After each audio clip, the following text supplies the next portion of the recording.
সন্তানের মেধা হবে তুখোর রোজ এই 5 খাবার খাওয়ালে। মাছ, বিশেষ করে স্যালমন বা টুনা, এটি সন্তানের মস্তিষ্কের কোষগুলির বিকাশকে ত্বরান্বিত করে এবং তাদের মেধাশক্তি বাড়াতে সহায়ক।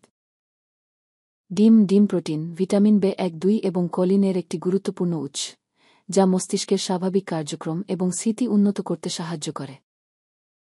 বাদাম, বিশেষ করে আখরোট এবং অন্যান্য বাদাম, যেমন কাজু, পিস্তাচিও, ভিটামিন A, আয়রন এবং অ্যান্টিঅক্সিডেন্ট সমৃদ্ধ, যা মস্তিষ্কের কোষকে সুরক্ষিত রাখে এবং স্মৃতিশক্তি উন্নত করে।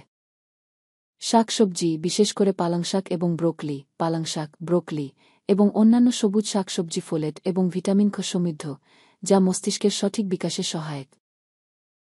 ফলমূল, বিশেষ করে বেরি ফল, যেমন ব্লুবেরি, স্ট্রবেরি, ভিটামিন খ এবং অ্যান্টিঅক্সিডেন্ট দিয়ে পূর্ণ, যা মস্তিষ্কের কার্যক্ষমতা এবং স্মৃতির উন্নতি করতে সাহায্য করে।